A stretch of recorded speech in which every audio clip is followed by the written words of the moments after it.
further ado, please let me introduce our speaker, David Montgomery of the Siecle. All right. Let's see. My name is David Montgomery. I am the host of the Siecle, a history podcast that is theoretically covering France's overlooked century from 1814 to 1914. I have primarily been covering the Bourbon Restoration, which is the period of French history that started after Napoleon's downfall in 1814. Well, when it ends, we'll find out. You might have gotten a spoiler for that if you attended the History is Done Next panel earlier today. But for the next, ideally 20 minutes, perhaps more likely 25, I'm going to be talking about this fellow, this absolute specimen on screen, whose name is Louis-Philippe, the Duc d'Orléans.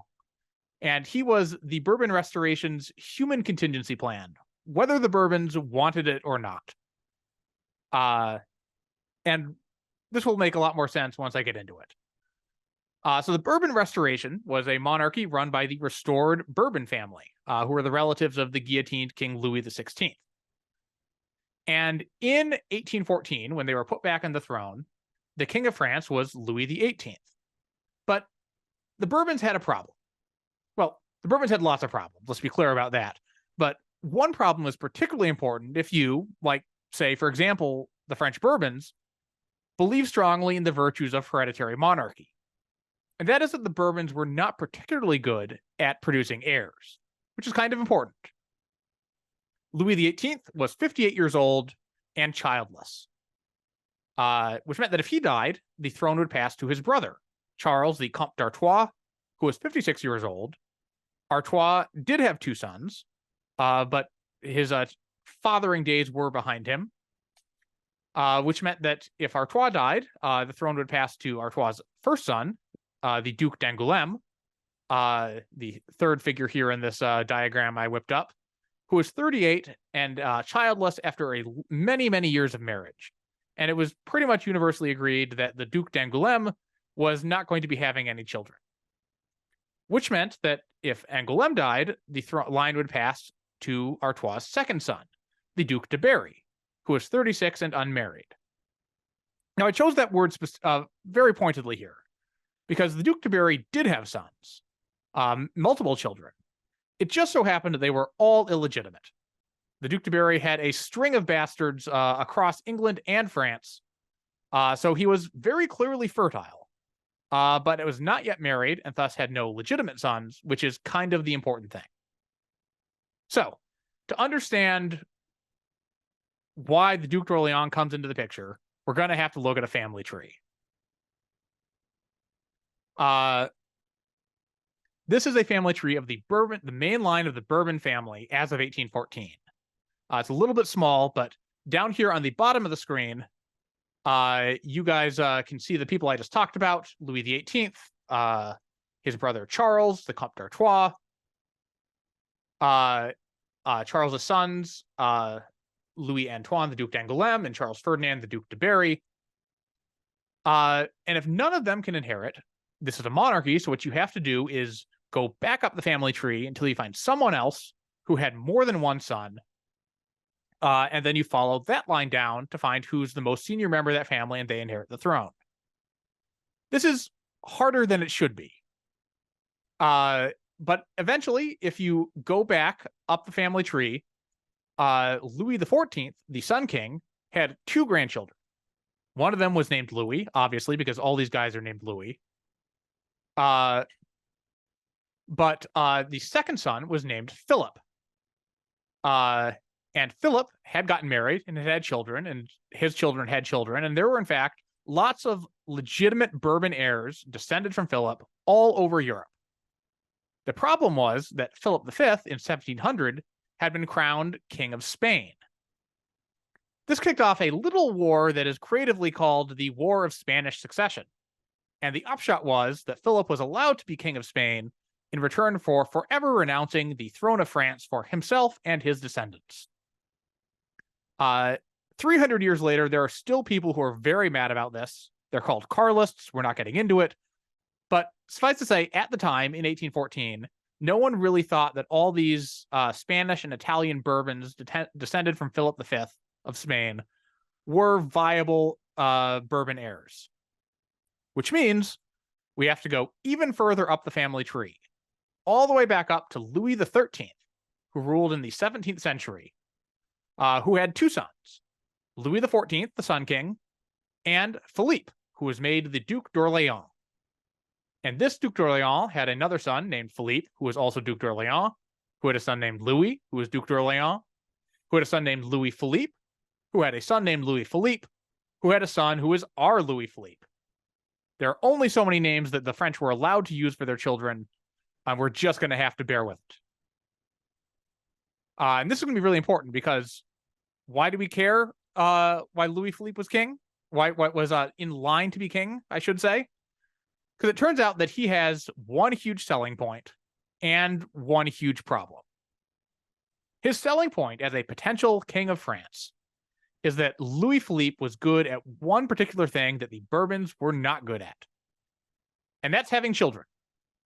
Well, Louis-Philippe and his wife, Marie Amélie, the Duchesse d'Orléans, she's the one who arguably did most of the work here. By 1814, the two of them had 4 children, 2 boys, 2 girls, born in 1810, 1812. I believe that's supposed to be 1813 there, not 1310. That would be quite the timeline warp. And 1814. And they kept going. Over the coming years, they would have children in 1816, 1817, 1818, 1820, 1822, and 1824. So this is great, right? The one problem we just said that the Bourbons had was not having enough kids, and here's someone in the line of succession who has no shortage of kids. Well, a lot of Bourbons didn't think that it was such a good idea that Louis-Philippe was here and so fertile. And to understand why, we need to talk less about Louis-Philippe, the Duc d'Orléans, and more about Louis-Philippe, the Duc d'Orléans, that is, his father. The elder Duc d'Orléans had a couple things going for him. He had royal blood, he was fabulously wealthy, and he was reasonably clever.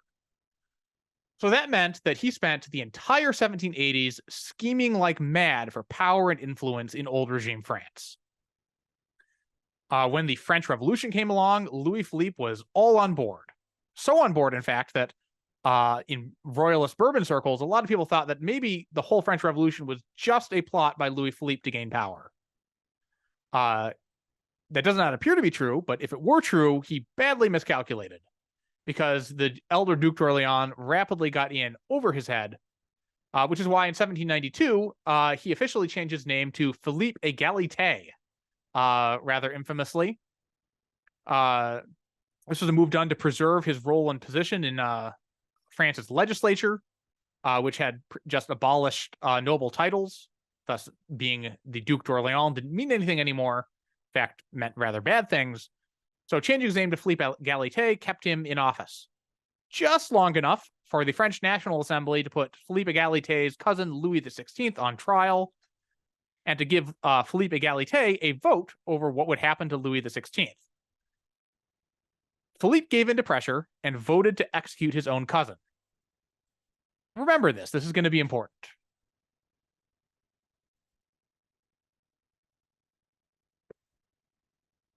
So after getting it over his head, the Duc d'Orléans turned Philippe Égalité lost his head.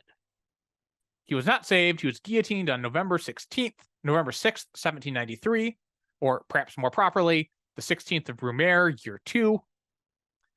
And it was kind of his son's fault. Louis-Philippe the Younger was a revolutionary general, and a pretty good one. He had fought well at several important battles. But then in 1793, Louis-Philippe the Younger, concerned at the radical direction the National Convention was taking, tried to launch a coup. He failed, defected over to France's enemies on April 5th, 1793, and when that news got back to Paris, Philippe Égalité was immediately arrested and eventually summarily guillotined. All that meant that in 1793, Louis-Philippe was wanted for treason by the Revolution and despised by royalists as the son of a regicide. These being the two prominent powers in sides in Europe at this time. That's not a lot of friends left for him. Just one example of the sheer disgust. It was not only merely the Bourbons who were upset at the Orléans for Philippe's vote to kill Louis XVI. Orléans the Elder had been a close friend of Britain's Prince of Wales, who had even commissioned a portrait of Philippe and hung it up. But when the Prince of Wales heard that Philippe had voted for the regicide, he took down the portrait and had Philippe stricken from the rolls of a posh social club that they were both members of. And it wasn't enough in response to this gross offense of voting to kill a king. It was not enough to merely remove him from the rolls. The Prince of Wales had Philippe's name scratched off the list by a waiter. In any case, back to our narrative. Louis-Philippe, with no real friends, spent most of the next 2 decades working as a schoolmaster. He spent some time in America, eventually moved to Britain. He married Marie Amélie, which was a nice little perk for him, both for his future fertility as well as their apparently happy family life, and also the fact that she was a scion of those Italian Bourbons, and so of royal blood, and really boosted his prestige. If, just say, the old monarchy ever happened to get restored. We'll see if that happens. Louis-Philippe also took care of one important bit of business, which was that he made nice with his cousins. He wrote out a declaration to Louis XVIII, who is now the new head of the family and the claimant for the throne, which wrote off everything his father and he had done during the Revolution as vaguely forever regrettable circumstances, and pledged allegiance to Louis XVIII, which worked. Louis XVIII officially forgave Orléans, but he definitely did not forget, and we're going to come back to that in a little bit. So 1814, Napoleon falls and the Bourbons come back. So do the Orléans, eventually, because Louis-Philippe is up to something in this time, in 1814 and 1815. He refused to come home until Louis XVIII proclaimed a constitution, which was probably both sincere and also a political statement of Orléans' support for constitutional monarchy. And once he did come home, Louis-Philippe found that with his history of fighting for the revolution and supporting constitutional monarchy, that he was more popular than his cousin, especially with the French army. All this is very interesting. Then in 1815, Napoleon escapes Elba, comes back to France for the 100 Days, and Louis-Philippe's actions get even more interesting. And in a very suspicious sort of way. There's not a lot of clarity about what exactly Louis-Philippe was doing, but here are some facts. On March 5th, after the news of Napoleon's escape had reached Paris, Louis-Philippe tried very hard to persuade his cousin to do one of two things. Either A, grant him command of an army right next to Paris, not anywhere else, only right next to Paris, or to send all the other Bourbon princes to other parts of the country and keep Louis-Philippe by his side in Paris. Both perfectly innocent requests in the abstract, but also requests that would put him in a prime position to do something to seize power if he wanted to. There's also the so-called Conspiracy of the North on March 7th. A certain General d'Erlon tried to march his division on Paris. He was foiled, but there's continued mystery about what d'Erlon was actually trying to do, whether he was marching with as a Bonapartist claimant, or possibly, some people have wondered, whether he was hoping to proclaim Louis-Philippe as king. When Louis-Philippe finally did leave Paris, he very pointedly left his sister Adelaide behind, even though this would put her in considerable danger, which has been seen as him wanting a trusted lieutenant on the scene, able to act on his behalf, just should things develop in a dramatic situation there. And finally, there's a quote from Napoleon, who later, after the fact, said, "It wasn't Louis XVIII I dethroned, it was the Duc d'Orléans," which implies that Napoleon thought that the Duc d'Orléans had been about to be proclaimed king by the force of events had Napoleon not intervened. Was all this true? Was Louis-Philippe actually plotting? We don't know. It certainly did not endear him anymore to Louis XVIII. After Waterloo, Louis-Philippe stayed in self-exile in England for several years. France at this time was turning hard to the right, the so-called White Terror, when lots of liberals and Bonapartists were cracked down on and even killed in some cases. He also spent a lot of money to promote his self-image. At the time, one of the ways you did that was art patronage. This painting that I've used of Louis-Philippe in the uniform of a hussar was painted during this time. He also commissioned the artist Horace Vernet to do 4 huge battle paintings, 2 of which just so happened to feature a young Louis-Philippe fighting and defending France. And he also, and this doesn't sound like a political act, but it is, he sent his sons to school. At the time, the Duc d'Orléans enrolling his kids in an elite private school in Paris was seen as radically democratic, because what had previously been the norm was that children of royalty were educated in private by tutors, not out among the public or even just the elite public. Louis XVIII, for one, was horrified by this, called in Louis-Philippe to dress him down, saying, quote, "Everyone will call each other two and trois. They will play silly games together." Two and trois being the French informal pronouns. Louis-Philippe was a vous kind of guy, using the formal pronoun. Louis XVIII was that, I should say. Louis-Philippe refused to back down and told the king that his son's ideas should be in harmony with those of the nation and of his generation. So sending his kids to school was a definite political act. It was a signal that Louis-Philippe was a more modern kind of dude than Louis XVIII. Just in case anyone, was interested in that. In 1821, Louis XVIII, who always disliked his cousin, wrote to a friend that the Duc d'Orléans remains quite still, but nevertheless I notice that he is moving forward. What does one do to stop a man who does not move? Well, if you're Louis XVIII, the answer to that question is what you do is be incredibly petty. Here's just 3 examples of ways in which Louis XVIII took every opportunity to belittle his cousin. In the French court at the time, you had an official court rank. Louis-Philippe was a serene highness, which came with perks such as when you walked into court, a door would be opened and held in front of you. But there was a rank 1 higher than serene highness, royal highness. And if you were a royal highness, then you got 2 doors held open in front of you. Louis-Philippe very much wanted to be a royal highness, and Louis XVIII took great pleasure in saying no. This was particularly humiliating for Louis-Philippe because the Duchesse d'Orléans, coming from that branch of Italian Bourbons, was a royal highness, which meant that when the Orléans went to court, 2 doors would be opened up for the Duchesse d'Orléans to enter, and then 1 door would be slammed in Louis-Philippe's face before he could enter.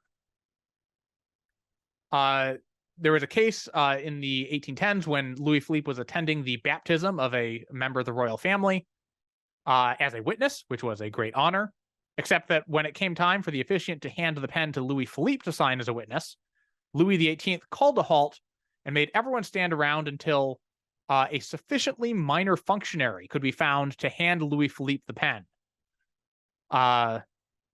which was quite a public snub. And finally, there is the case of the king cake. You might be familiar of the tradition in France and other parts of the world of baking a so-called king cake on Epiphany. And in particular, the tradition of putting a figurine or a bean in this cake, and whoever's slice has the bean is the king for the day. Well, the royal family of the Bourbons were no exception. They partook in this tradition. And on at least one occasion, we are told that Louis-Philippe got the piece of cake with the bean in it. When that happened, Louis XVIII took great pleasure in rubbing it in that this was the closest Louis-Philippe was ever going to get to becoming king, and snidely remarked that perhaps he finds that this royalty does not amount to much. Okay, that's a lot about Louis-Philippe. Now let's go back to this guy. This is the Duc de Berry, if you'll recall, the younger son of the Comte d'Artois, the only member of the Bourbon dynasty who is still fertile. And boy, was he fertile. I mentioned he had illegitimate children. All in his life, the Duc de Berry had 9 bastards. Born in 1807, 1808, 1809, 1815, 1817, 1819, 1820, 1820, and 1820, which is a lot of illegitimate children. And that is especially impressive, have all those kids in 1820, because the Duc de Berry was fatally assassinated in February 1820. On his deathbed, his wife, the Duchesse de Berry, revealed that she was pregnant. And this so-called miracle child was born on September 29th, 1820. It was the long-sought Bourbon heir, the future of the dynasty, which meant that Louis-Philippe was out. He was no longer in line to immediately inherit the throne if everything bad happened to the Bourbon family. Just as a side note, those three of Berry's illegitimate children who were born in 1820, all of them, along with his legitimate son, were born after his death. Two of those bastards and his legitimate son, the Comte de Chambord, were all born between September 16th and October 10th, 1820, which is just really impressive timing if you think about it. The Duc de Berry was not good at a lot of things, but there was one thing that he appears to be very good at. But back to Louis-Philippe. When the Comte de Chambord, the miracle child, was born, Louis-Philippe was there and he behaved badly. He apparently thought that this was all very suspicious.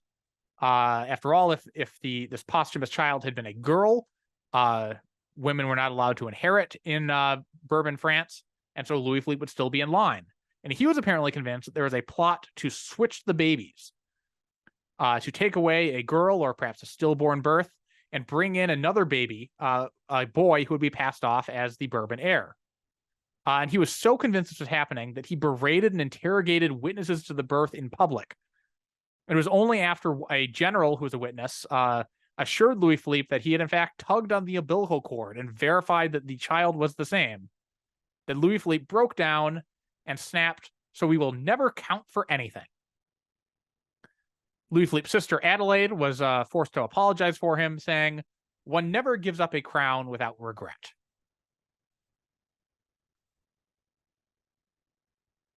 So we're coming to the end here now. In 1824, Louis XVIII died, and his brother Artois became King Charles X. And this is one of the great ironies of the Restoration, which is that Louis-Philippe and Louis XVIII had politics that were not dissimilar. Louis-Philippe was a liberal royalist. Louis XVIII was a sort of moderate royalist. In many areas, they had similar policies. Charles X, or Artois, was an ultra-royalist with very conservative, very far-right views toward bringing back pre-revolutionary ideas of power. But he got on great with Louis-Philippe. These two had opposite politics, but got on very well. Charles made a point to mend fences. He gave Louis-Philippe that Royal Highness title.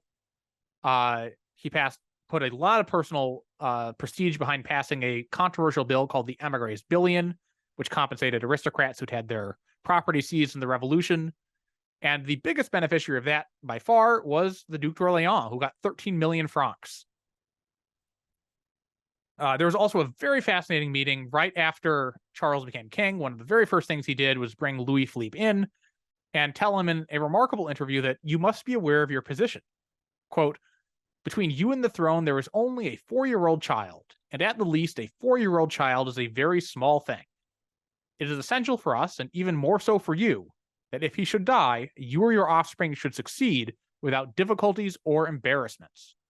Which is really a remarkable thing to say, and this charm offensive worked. Louis-Philippe, who had been at least suspicious for the first 10 years or so of the Restoration, constantly plotting to put himself in a good position, seems to have stopped. Charles became unpopular in the late 1820s. The French political scene became increasingly restive. Charles's ministers lost elections. And through all this, Louis-Philippe was quiet. There were efforts to maybe find a throne for one of his sons in Greece or some other country. They didn't go anywhere.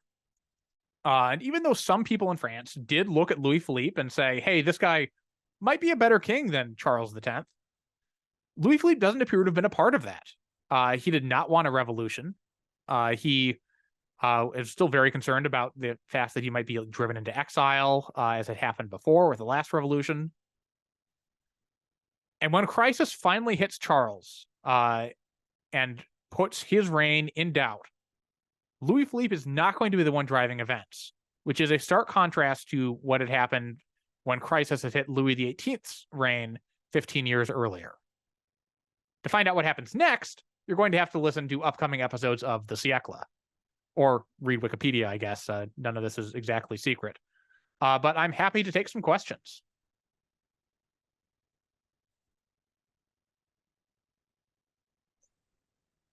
All right. Well, while we're waiting for our first question, I have to say I thought that those snubs were delicious and just really funny. And actually, maybe I can just ask you, are there any other like snubs that you've come across in your podcast, or the sort of snarky remarks that strike out to you as particularly memorable? Oh, I mean, this whole period was full of, I mean, this is the era of the salon and the cutting memoir. I'm trying to think of any come to mind that I can immediately quote. I put in my one of my title slides the famous quote that even people who aren't experts in the period may have heard of, that the Bourbons had learned nothing and forgotten nothing. That quote is actually wildly out of context. I've got an episode that explores this. This was a quote about the Bourbons like in 1793 or something like that. By the Restoration, at least Louis XVIII at least had clearly learned some things, but that's just one example of these great turns of phrases that were dropped just left and right throughout this whole period.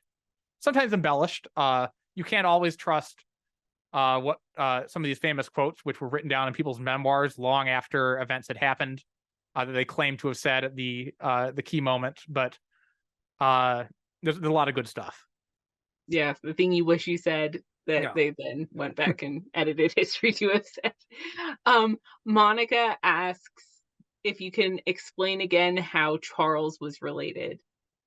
Yeah, so Charles, the Comte d'Artois, was the brother of Louis XVIII. They're both the brother of Louis XVI, who was guillotined in the French Revolution. It was a really remarkable family. All three brothers ended up being kings of France in their life. Louis XVIII was the only one of them to actually die on his throne as a king, but still quite the remarkable family there. But yeah, so they were all three Bourbons. Charles was the only one of them who, well, Louis XVI had kids, but his son was killed in the revolution, locked up in a tower and basically starved to death. Louis-Philippe had a daughter, but the French fought a whole 100 years war for the right to not have the line of succession pass through women. And so that wouldn't have mattered, even had his daughter not, in fact, been the one who married the Duc d'Angoulême, who was incapable of having children. Do we know, well, I mean, do we know what happened to some of the illegitimate children that you discussed? So some of them we don't. Some of them are fairly obscure. There are two children who Barry had with an English woman who he fairly credibly is alleged to have married in a Protestant ceremony, which the French didn't recognize, but it was still embarrassing enough that they tried not to talk about it. And on his deathbed, Barry acknowledged these two children as his own. His wife, swept up in the moment, also recognized them. They were given court titles and money. And both of them ended up marrying other aristocrats and having moderately notable children. I should note also, I was going to say this and didn't. The whole reason that the Duc de Berry got assassinated in the first place was sort of a random attack by lone wolf Bonapartist who just wanted to kill any Bourbon that he could. Berry and his wife had been at the opera, and the Duchesse de Berry, who this time was pregnant in the early stages of pregnancy, said she wasn't feeling well, wanted to go home, so he escorted her to her carriage, and then said, "I'm going back in. I'm going to watch the rest of the show." and got stabbed walking away. And the real reason he wanted to go back to the rest of the show was that one of his mistresses was a ballet dancer who was performing that night, and he was going to hook up with her after things got done. And she, in fact, did give birth to one of those September 1820 babies.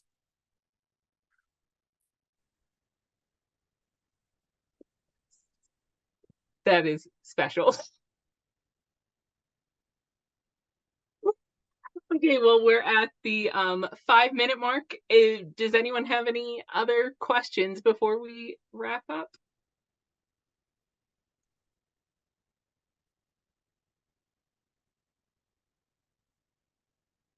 Jay, I'll just say that I will at least have a copy of the recording, and I can send this to you later if I know you were having some technical difficulties during this.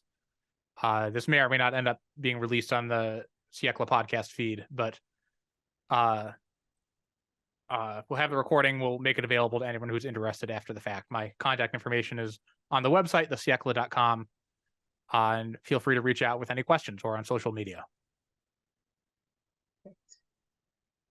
All right.